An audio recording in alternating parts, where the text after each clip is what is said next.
말씀 제목 한번 읽어보도록 하겠습니다. 시작. 불가능이 불가능한 사람들. 한 번 더요. 시작. 불가능이 불가능한 사람들이라는 제목으로 우리 하나님의 말씀을 증거하도록 하겠습니다. 여러분 통계를 한번 보시면 전 세계적으로 기독교인들에게 사랑받는 성경 구절을 이렇게 조사한 내용들이 있는데 압도적으로 어떤 구절이 지금 1등이죠? 요한복음 3장 16절 한번 암송해볼까요? 시작. 하나님이 입을 보고 있을게요.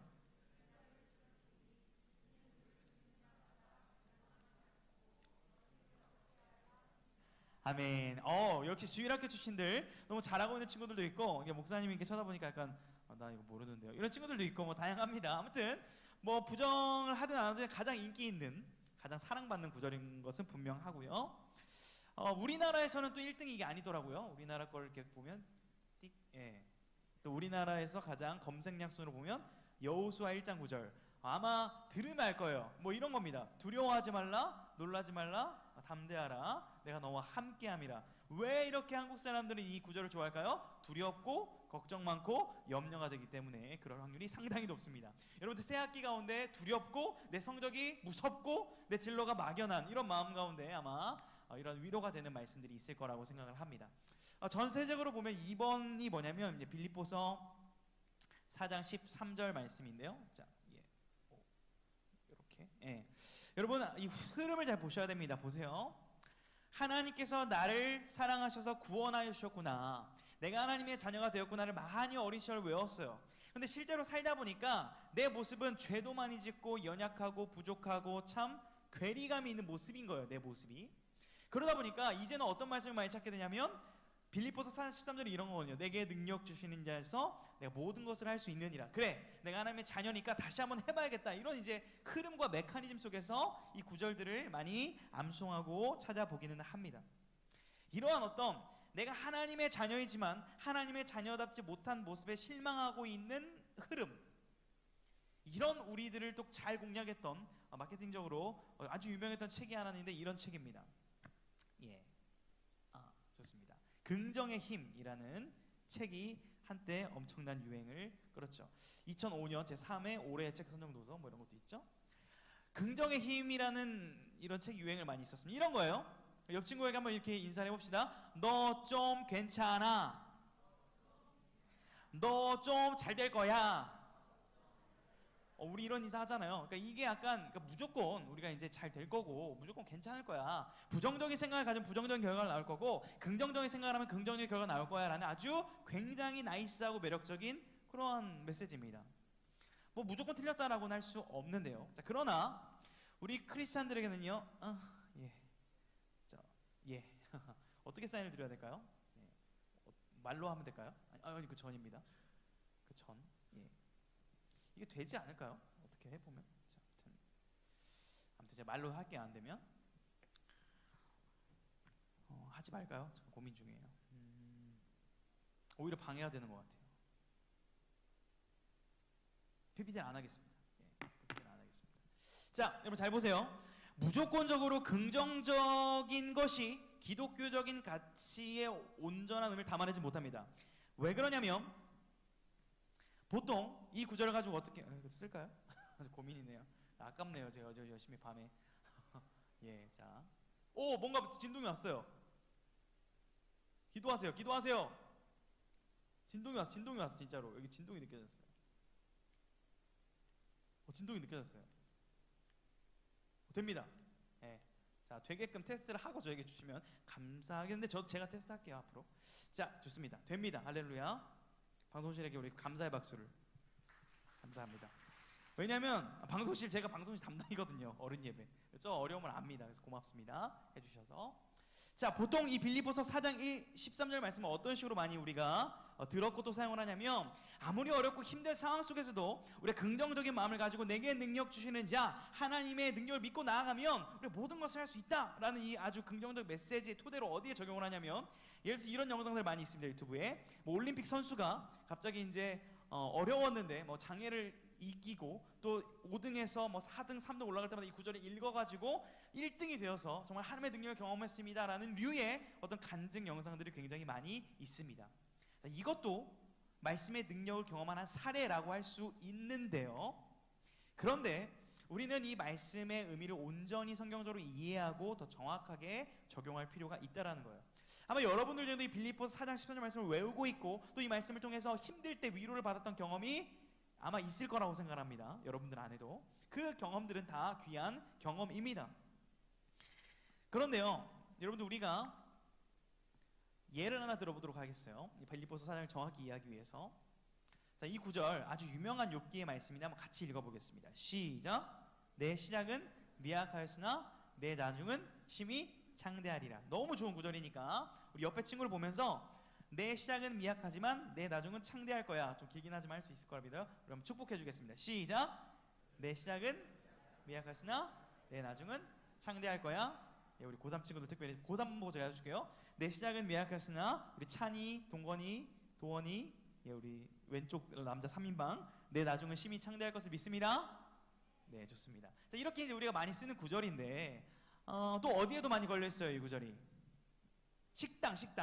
내 매출은 비록 지금 미약하지만 내 나중 매출은 10억을 찍으리라. 뭐 이런 어떤 마음이 좀 담겨 있을까요? 예, 아무튼 예, 우리 기독교인들 또 우리 성도님들의 식당에 많이 걸려 있는 구절이기도 합니다. 자, 그런데 여러분, 문자와 문장만 보면 굉장히 긍정적이고 좋은데 사실 이 말씀을 누가 어떤 의도로 했는지를 아는 필요가 있습니다. 자, 이 말 누가 한 걸까요?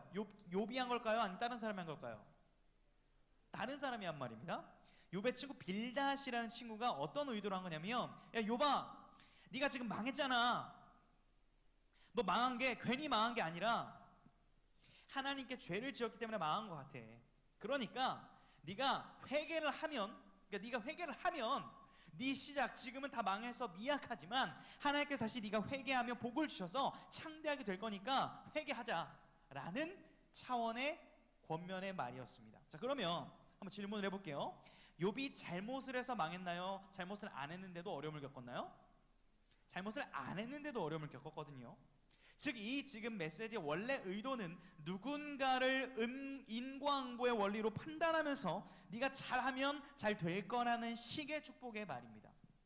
그러니까 방금 여러분들이 내 시작은 미약하였으나 내 나중 창대할 거야 옆 친구에게 했던 그 말의 원래 뉘앙스와 의미 뭐냐면 너가 하나님께 잘하면 이렇게 잘 될 거야 라는 식으로 이 말을 하게 된 거라는 사실을 모르고 했을 겁니다. 그렇죠? 그렇기 때문에 우리가 알아야 된다라는 거예요. 이것이 오해가 되는 구절 중 하나인데요. 그렇기 때문에 중요한 것이 여러분 한번 성경을 볼 때 이거 너무나 여러분들이 평생 잊지 않아야 돼 너무나 쉽고도 명확하지만 중요한 겁니다. 한번 따라하겠습니다. 앞뒤 문맥을 살피라. 한 번 더 저를 보세요. 우리 핸드폰 내려놓으시고 졸음을 그만하시고 앞뒤 문맥을 살피라. 네, 여러분 이건 평생 성경을 읽으면서 기억을 하셔야 될 여러분의 그런 마음에 새겨야 될 내용인데요. 자, 예를 들어 볼게요. 한번.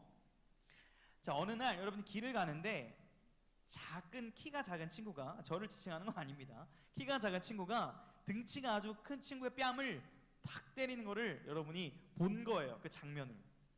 그럼 여러분은 뭐라고 생각할까요? 1번. 와, 키는 작지만 싸움을 잘해서 키 큰 친구를 학교폭력으로 괴롭히나 보다. 그러니까 키 작은 애가 가해자인가 보다. 2번. 그러니까 친구들끼리 장난치나 보다. 3번. 키 큰 애가 시켜가지고 작은 애 때리라고 시켜서 때린 거겠지. 3번. 어떻게 보통 생각을 할까요? 그 장면을 보면 탁, 그리고 그걸 SNS에 올렸어. 인스타 스토리에. 맞은 애가 나 맞았어요 이렇게 올렸다고 해볼게요. 그럼 이게 무슨 일일까요? 자, 이것만 보고 뭘 알 수 있어요? 모르겠어요. 보통은 어떻게 생각해요? 와, 키 작은 애가 싸움을 잘해가지고 키 큰 애를 이렇게 이길 수도 있구나 이렇게 보통 생각하지 않을까요? 민재가 이렇게 강력하게 아니라 그래가지고 그럼 어떻게 생각해야 될까요? 잘 모르겠죠. 그렇습니다. 잘 모르겠어요. 그 장면만 보고 판단을 내리면 안 되죠. 그래서 누군가 소문을 낸 거예요. 야, 키 작은 애가 키 큰 애를 때려가지고 키 큰 애가 넘어졌어. 이렇게 소문을 내면 그 키 작은 애는 학교폭력을 하는 애가 될 겁니다. 그렇죠? 근데 알고 보니 이런 스토리가 있었던 거예요. 나름 실화를 바탕으로 한 내용입니다. 키 작은 애는 저이기도 해요. 키 큰 애가 자꾸 놀리는 거예요. 빵 사와라. 문제집 사와라. 싫어, 안 사와. 이렇게 한 거니까. 그러면 너 나 짜증나지? 내가 너에게 기회를 줄게. 내 볼 살짝 한 대만 건드리면 빵 셔틀 안 시킬게. 이런 거예요. 더 나쁘죠? 그래서 그 볼을 살짝 건드린 그 순간 미리 섭외했던 친구한테 사진을 찍으라고 해가지고 그거를 SNS에 올린 거죠. 와우. 그래서 그 친구를 더 나쁜 친구로 만들어버린 거죠. 여러분, 이런 일이 실제 있어요. 우리 중고등학교에 있는데, 무슨 말씀을 드리는 거냐면, 어떠한 여러분들이 사건을 볼 때 혹은 성경을 볼 때 그것만 봐서는 그 내용의 정확한 의미를 알 수 있더라 없더라? 없더라라는 거예요. 앞뒤의 정황과 흐름과 문맥을 살필 때만이 정확하게 그 하나님의 뜻을 발견할 수 있는 것이고, 이것은 진리 성경에만 적용되는 것이 아니라 여러분이 일상을 살아가는 지혜로서도 여러분이 앞뒤의 흐름들을 파악하는 능력을 배양하여 하나님의 뜻을 분별하는 삶을 살기를 축복합니다. 너무나 중요한 습관이고 중심입니다. 자, 그러면 우리가 빌립보서 4장 13절에 좀 오늘 초점을 맞추는데, 여기에만 초점을 맞추기보다 오늘 배운 것처럼 전체의 빌립보서의 흐름과 그림을 알고 13절을 봐야만 여러분들이 명확한 하나님의 뜻을 더 알 수 있게 되는 건데요. 여러분, 빌립보서 4장 전체를 보게 되면 사도 바울이 지금 감옥에 갇혀 있는데, 왜 감옥에 갇혀 있을까요? 복음을 전하다가, 예수님을 전하다가 빌립보서를 보게 되면 그저 복음을 전했을 뿐인데 옥에 갇혀 있는 상황입니다. 자, 오늘 본문을 보니까 이렇게 사도 바울이 감옥에 갇혀 있을 때 빌립보 교회 성도들이 사도 바울에게 해주었던 일이 오늘 본문에 기록되어져 있고, 그것에 대한 감사의 내용이 오늘 본문에 기록이 되어져 있습니다. 이런 거예요. 내가 힘들고 어렵고 복음을 전하다가 고난을 당했을 때에 너희들이 나에게 풍성한 것을 채워주었고 선물을 보내주었고 헌금을 하여서 내 마음이 참 감사하고 따뜻하다, 감사하다라는 그러한 흐름의 본문입니다. 우리 한번 읽어볼까요? 우리 오늘 본문 16, 17, 18절을 같이 읽어보도록 하겠습니다. 시작. 데살로니가에 있을 때에도 너희가 한 번뿐 아니라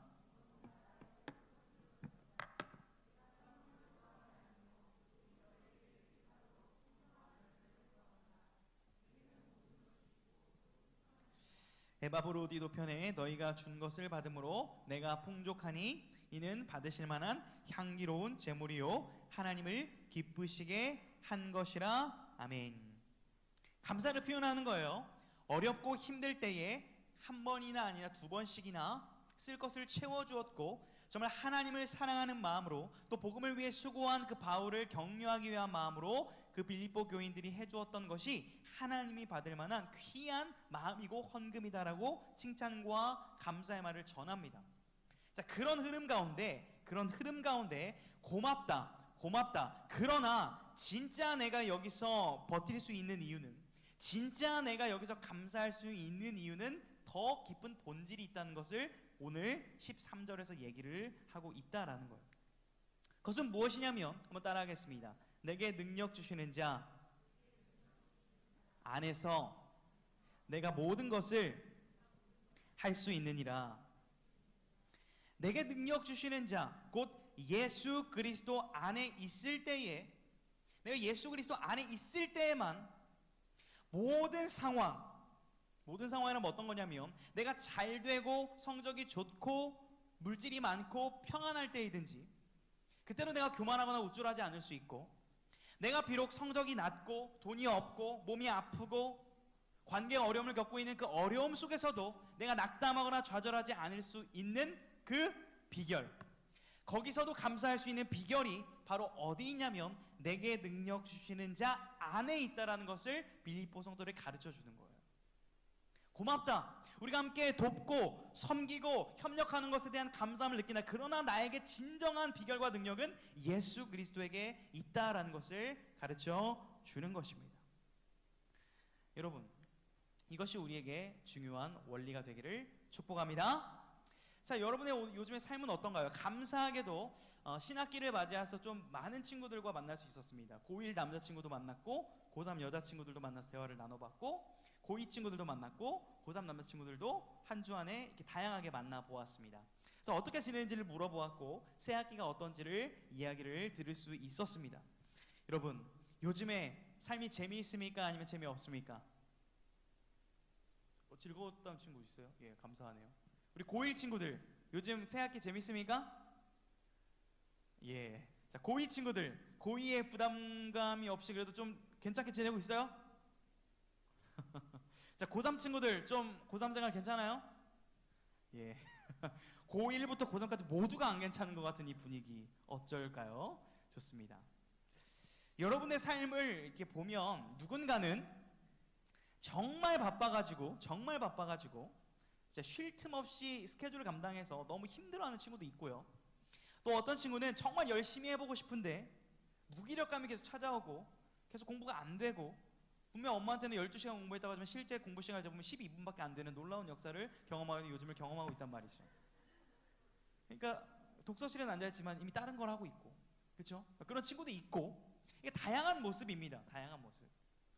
그러다 보니까 열심히 하는 친구도 좀 뭔가 불안하고, 열심히 못하고 있는 친구도 뭔가 불안한 이 고등학교 친구들의 상황을 저는 직접 들을 수 있어서 감사했고 또 기도하고 있습니다. 여러분, 그런데요, 모든 상황과 환경이 다 다를 수는 있지만 여러분이 모든 그 상황 속에서 저는 그때 그 순간입니다. 여러분들이 어려운 일을 당하거나 여러분이 정말 잘 되고 있거나 어떤 순간이라도 그 어떤 순간에 예수님을 기억하고 예수님을 의지하는 크리스찬이 되기를 주님의 이름으로 축복합니다. 거기에 능력이 있습니다. 여러분이 때로는 공부 안 될 때라도 그때 주님은 그때에도 함께 하십니다. 이것이 우리의 능력입니다.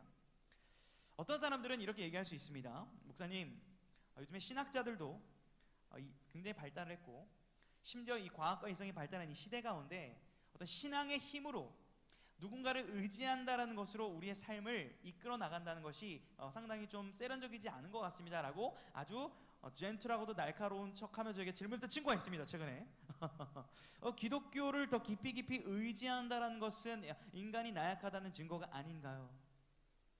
나의 능력과 나의 지혜로 살아가는 게 더 멋진 나이스한 삶이 아닌가요? 이런 질문, 꽤 괜찮은 질문이었습니다. 그러다 보니까 많은 사람들이, 여러분, 탈종교화 들어봤나요? 탈종교화? 종교를 가지지 않고 종교성을 벗어나서 그렇게 살아가는 것을 의미하는 현상의 용어인데, 과학과 이성이 발달했기 때문에 이 종교가 우리 삶에 이제는 더 이상 큰 의미를 미치지 못하고 심지어 기독교의 이미지가 점점 좋아지지 않는 그런 사회 문화 속에서 더욱더 이 탈종교화가 가속되어지고 있는 현실을 우리가 살아가고 있습니다. 현실을 직시해야죠.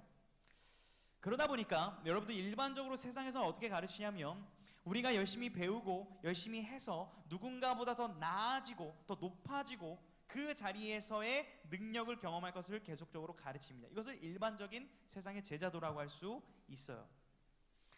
그런데 주님께서는, 기독교는요, 이상하게 신앙이 좋아지면 좋아질수록, 시간이 지나면 지날수록 내가 알아서 사는 것이 아니라 더 주님께 의존하고 더 주님께 의지할 것을 가르칩니다. 마치 표면적으로 보면 주님께 매어가지고 내 생각은 없어지고 주님 뜻대로만 하는 바보처럼 살라는 건가 하는 정도로 주님 안에 거하라고 성경은 가르치고 있습니다. 저는 이것을 이상한 제자도라고 부르고 싶어요. 우리 주님께서 이렇게 요한복음에서 우리에게 가르쳐 주시는데요, 우리 요한복음 시력 괜찮은 친구들은 다 읽어보도록 하겠습니다. 시작. 내 안에 거하라, 나도 너희 안에 거하리라. 가지가 포도나무에 붙어있지 아니하면 스스로 열매를 맺을 수 없음같이 너희도 내 안에 있지 아니하면 그러하리라. 나는 포도나무요, 너희는 가지라. 그가 내 안에, 내가 그 안에 거하면 사람이 열매를 많이 맺나니 나를 떠나서는 너희가 아무것도 할 수 없음이라. 아멘. 여러분, 저를 한번 따라하겠습니다. 우리는 주님이 없으면 아무것도 아닙니다 라는 고백을 주님이 원하시고 또 그렇게 사는 것이 진정으로 잘 사는 것이라고 가르쳐 주는 거예요. 주님 당시의 제자도는요, 스승의 가르침을 배워서 스승보다 잘나지는 청출어람 들어봤죠? 이게 기본적인 스승과 제자의 관계입니다. 그런데 우리 주님은 희한하게 너희가 내 안에 거할 때 너희가 잘 사는 것이고 내 안에 있지 않으면 너희는 버려진다라는 아주 무서운 말씀을 하시고 계신 것입니다. 여러분, 이것이 주님께서 우리의 삶의 인격을 무시하고 우리의 자유를 빼앗고 주님의 종으로 우리를 삼으시려는 의미에서 이렇게 말씀하신 것일까요? 그런 게 아닙니다. 우리 주님은 모든 것을 가지고 계신 창조의 근원 되시며 능력의 주님이십니다. 그러므로 우리가 주님 안에 거할 때 그 주님으로부터 흘러나오는 모든 공급이 우리 삶에 부어지기 때문에 주님 안에 거하는 것이 우리에게 참 자유이고 우리에게 소망이라는 것을 가르쳐주고 계신 것이죠. 우리 주님께서는요, 특별히 이것을 몸소 실천하셨습니다. 천지를 창조하신 창조의 근원자께서 인간의 몸을 입고 아기로 잉태되셨고 마구간에 태어나셨습니다. 그리고 모든 자들의 경배를 받으셔야 될 만왕의 왕이신 그분께서 골고다 언덕 십자가에서 모든 자들의 조롱과 핍박을 받으시는 수모와 아픔을 친히 겪으셨습니다. 더 낮아졌고 더 아무것도 할 수 없는 자리로 나아가셨습니다. 그것을 통하여 놀랍게도 모든 인류, 우리도 포함이 되겠죠. 오늘도 우리 주 예수 그리스도를 믿는 자들에게 구원을 주시는 놀라운 역사를 우리 가운데 허락하여 주신 것입니다. 여러분, 그러므로 주님은 주님 안에 거하라는 그 메시지를 진심으로 하시는 말씀이세요.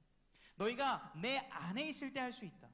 너희가 내 안에서 새롭게 태어날 수 있고, 내 안에서 공부를 감당할 수 있고, 내 안에서 진정한 행복한 삶을 살 수 있다고 권면하시는 이 메시지가 오늘 여러분의 마음에 들려져서 주님 안에 더욱 거하기를 힘쓰는 여러분이 되기를 축복합니다. 왜 이렇게 말씀하냐면 어렵거든요. 세상은 점점 나의 능력, 나의 지혜, 나의 것을 추구하라고 말합니다.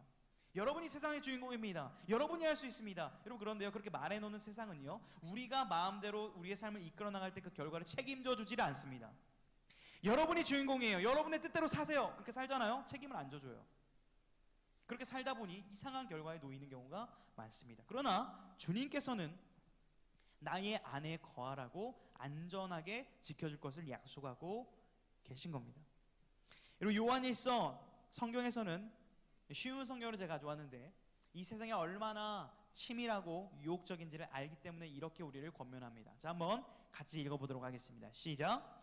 여러분은 세상을 사랑하지 마십시오. 또한 세상에 속한 어떤 것들도 사랑하지 마십시오. 누구든지 세상을 사랑한다면 그 사람에게는 아버지 하나님을 향한 사랑이 없습니다. 그 까닭은 세상에 속한 모든 것들, 곧 육신의 정욕과 눈의 욕망과 세상살이의 자랑 등은 모두 아버지 하나님께로부터 비롯되는 것이 아니라 타락한 세상에서 비롯되는 것이기 때문입니다. 아멘. 여러분, 여러분의 마음 가운데 이 새학기를 잘 해결해 보려고 하는 그 방식과 방법과 방향성은 무엇입니까? 그것을 영감을 준 그 소스는 세상의 소리입니까? 아니면 주님의 말씀입니까? 내 삶의 능력, 내 삶을 이끌어 나갈 수 있는 힘이 어디에 있다고 생각하고 계십니까? 아마 많은 친구들이 최선, 열심, 성실이라는 좋은 덕목이 우리의 삶을 안전하게 이끌어 줄 것이라고 믿고 있을 것입니다. 그것도 필요합니다. 그런데 여러분 알 것입니다. 최선을 다하고 성실하게 살고 정직하게 산다고 해서 그것이 정직하게 그러한 결실을 맺는 세상이 아니라는 사실을 여러분은 알고 있을 것입니다. 그렇다면 어디에 마음을 두고 어디에 더 투자할 것입니까? 주님 안에 그 소망과 실패하지 않은 능력이 있음을 믿으시기를 주님의 이름으로 축복합니다. 그러므로 우리는 예수 안에 거한다면, 여러분이 예수님을 바라본다면 불가능이 불가능한 사람들이다. 무슨 말씀입니까? 여러분들이 새학기에 목표한 만큼 잘 성적이 나온다면 내가 해서가 아니라 주님께 영광을 올려드릴 수 있는 그 능력, 그런데 내가 원하는 만큼의 결과가 나오지 않았을 때 나는 쓰레기야, 나는 못해, 나는 아무것도 못해 라는 절망이 아니라 주님, 내가 이렇게 부족해도 주님 안에 있다면 난 괜찮습니다 라고 감사를 고백할 수 있는 능력이 여러분에게 주어질 것인데, 그렇다면 우리는 모든 상황 속에서 불가능으로 만들어내는 가능함을 선포하는 사람들로 살아갈 줄 믿으시기를 주님을 축복합니다. 주님이 있기 때문에, 주님 안에 있다면 어떠한 모습도 실패가 아닙니다. 9등급이라도 8등급이라도 1등급이라도 그것과 상관없이 우리는 실패한 삶이 아니라 주님 안에 있으면 소망과 능력과 감사를 경험할 수 있는 삶이라는 사실을 기억하고 주어진 일상을 주님께 맡기며 최선을 다해 살아가는 이번 한 주 되시기를 주님의 이름으로 축복합니다.